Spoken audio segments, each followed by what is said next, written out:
gentlemen, fellow Toastmasters, happy welcome. Toastmaster Filcom.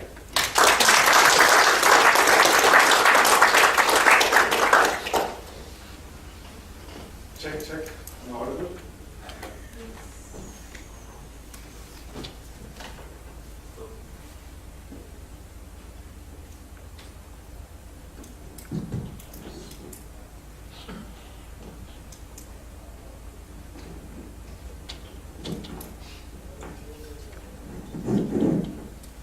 Am I audible now?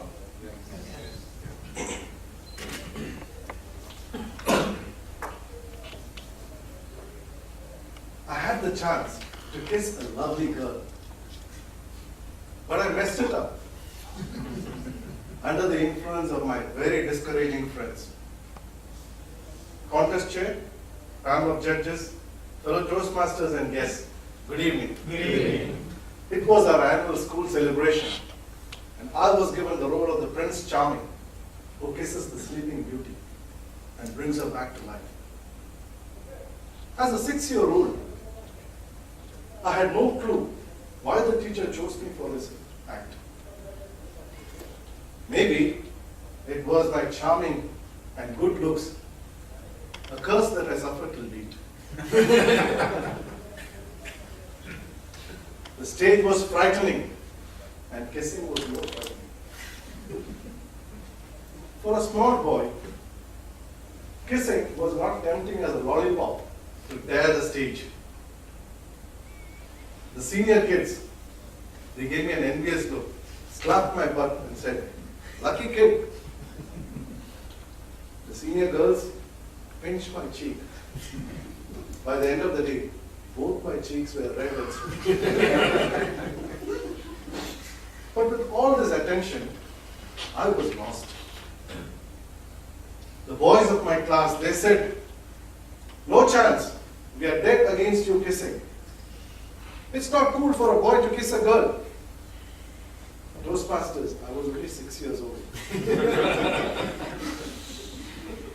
They even tried to warn me, persuade me, convince me, and told me there are a lot of side effects to kissing. Well, I did not reveal the truth that I am frightened of the stage. And at the same time, I didn't want to lose my friends for the sake of a silly kiss. They dragged me to the rehearsal stage as if taking an animal to the slaughterhouse. Trembling with fear, reluctantly, I stood at the edge of the stage and all went black, like when you're given a table topics. I fell off from the stage and broke my arm. The role of the Prince Charming was taken away. I was happy, I was delighted, even in pain. My friends thought they had influenced me and saved me from moral decay. They even thought it was much cooler to have a plastered arm than acting in a silly play. On a later stage, I'm in college. New friends, new interests. Shelley, Keats, Shakespeare, they awakened the Prince Charming in me once again. I still was having haunted thoughts about the mischance in school. And I saw, well, it looks very promising here. Prospects look brighter. But all I could do was chat with my friends about the promises which remained at arm's length. We used to gather at a small little restaurant, which was our favorite place, to discuss about what's happening in town. Our little town, during those days, lacked the modern amenities of what you have today. We didn't have virtual chat rooms. Instead, we had intense and animated gossip corners where the topics ranged from harmless to shocking. No Facebook, only face-to-face encounters or fist-to-fist encounters. No Twitter, only twisted tongues. Our town thrived in the gossips and rumors that spread far and wide. Interestingly, some of these rumors lived beyond its life and attained gospel status.